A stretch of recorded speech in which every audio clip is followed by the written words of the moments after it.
Depression is often caused by dysregulated circuits that normally regulate the person's mood. The amygdala process stimuli is overactive and tends to overcorrect to its surroundings and stimuli. So if somebody were to get upset at a reaction, the process will overcorrect, making it so that they have a larger reaction. Stress often has a strong effect on people with depression, and the hippocampus and medial prefrontal cortex can be harmed during this process. For our population, we looked at teenage girls in America, specifically from ages 13 to 18. By mid-adolescence, girls are more likely to have a mood disorder than boys by about 14 to 20%. They can have anhedonia, which causes a lack of interest in things that they once found enjoyable. There are a couple things that could lead to depression in girls, such as biological stressors like puberty, or societal pressures like social media, sexual violence, advertisements, social inequality. Suicide is the third largest leading cause of death among adolescents from ages 15 to 24.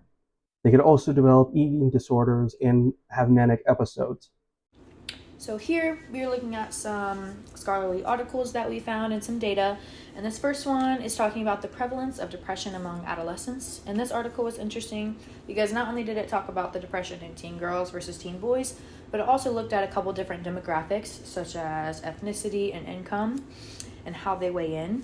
So the graph here shows us that from 2014 to 2019, the depression rates in women from the age of 12 to 17 rose by 105%. And not only did they increase, but they increased in every age group, every income level, and almost every ethnicity. And then here we're looking at the second study that we found, and this one focused more on just women, but women of different age groups. So the study told us that before puberty, girls are less likely to be depressed than boys, but during puberty and pretty much all the time after, the prevalence of depression in girls nearly doubles.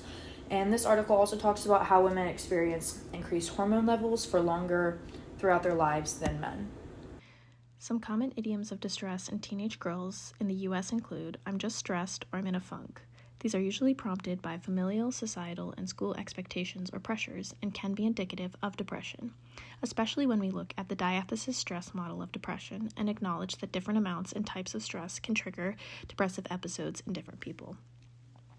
These idioms can also have to do with physical symptoms, with idioms such as "I don't feel very well," and others like that, as younger children and teens may identify with physical symptoms of depression before mental ones.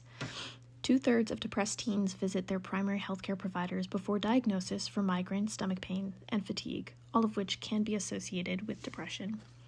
Some more modern or online idioms have emerged more recently. These include bed rotting, which is spending extended periods of time without engaging in daily activities, usually in bed, or doom scrolling, spending excessive amounts of time engaging with negative news or social media, leading to a cycle of overconsumption. And while not always associated with depressive episodes, both of these terms include actions that could coincide with depressive symptoms. Many idioms of distress can be related to diagnostic criteria for depression in the DSM-5. Bed rotting can signal low energy and low motivation, and doom scrolling can signal and prompt feelings of sadness and hopelessness, both of which are part of the diagnostic criteria for depression in the DSM-5. When taking the diathesis stress model into account, "I am just stressed" can be an indicator that an individual might benefit from being screened for depression. Stress can also cause irritability and sleep loss, both of which can be indications of depression in the DSM-5. Lastly, the idiom "I don't feel well" can be attributed to more physical symptoms of depression. Children and adolescents might be more likely to describe aches and pains or being underweight and brain fog with depression, and these can be due to eating changes or difficulty concentrating, all of which are in the diagnostic criteria for depression in the DSM-5. We can see that these idioms of distress and their relation to diagnostic criteria in the DSM-5 show that biological, psychological, and social forces all play a role in the presentation and experience of depression.